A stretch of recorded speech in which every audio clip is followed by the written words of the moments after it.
অনেক সময় আমরা এমন কথা বলতে চাই, আমি কখনো মিথ্যা বলিনি, বা আমি জীবনে ওর মতো কাউকে দেখিনি, অথবা আমি কখনো বিদেশ যাইনি।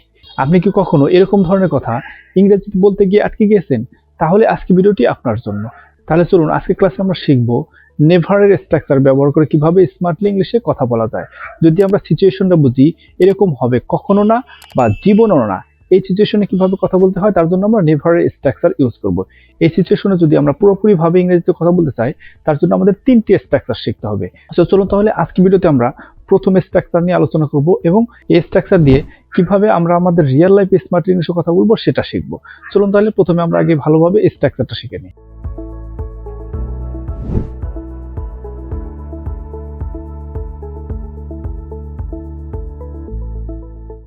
তাহলে এই হচ্ছে আমাদের আজকের ক্লাসের সিচুয়েশন এবং স্ট্রাকচার।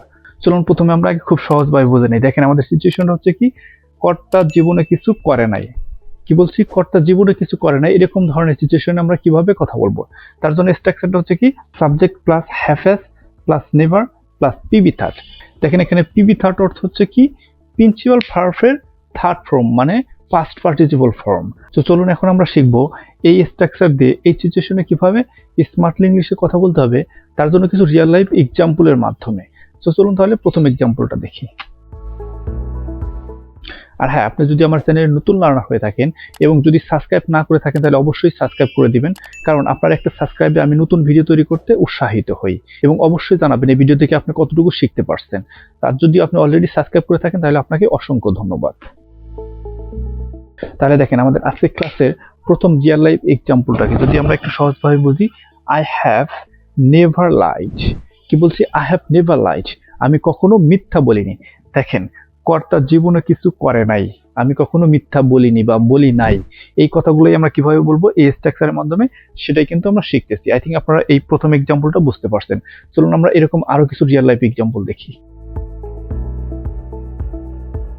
তাহলে এই হচ্ছে আমাদের আজকের ক্লাসের 2 নম্বর এক্সাম্পল। দেখেন, he has never gone abroad.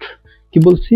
He has never gone abroad, সে কখনো বিদেশ যায়নি। দেখেন, কর্তা জীবনে কিছু করে নাই, মানে সে কখনো বিদেশ যায়নি বা যায় নাই, এরকম ধরনের কথা আমরা কিন্তু এখন এই স্ট্রাকচারের মাধ্যমে বলতে পারবো। আই থিঙ্ক আপনারা এখন দ্বিতীয় এক্সাম্পলটি বুঝতে পারছেন।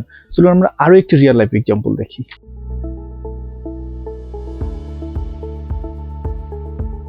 তাহলে দেখেন আমাদের তারপর এক্সাম্পলটা কি, যদি আমরা একটু সহজভাবে বুঝি যে we have never seen this movie. কি বলছি? We have never seen this movie, আমরা কখনো এই সিনেমাটা দেখিনি। আই থিঙ্ক আপনারা এখন বুঝতে পারছেন যে কর্তা জীবনে কিছু করে না এই স্ট্রাকচারের মাধ্যমে কিভাবে সেন্টেন্স গঠন হয় এবং আপনি আপনার রিয়েল লাইফে কিভাবে কনভারসেশন করবেন।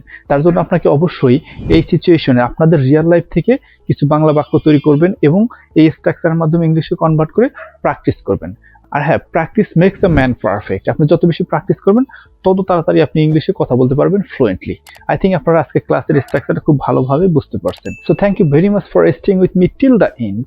In the next class we will learn the second structure of never. So stay tuned and keep practicing every day.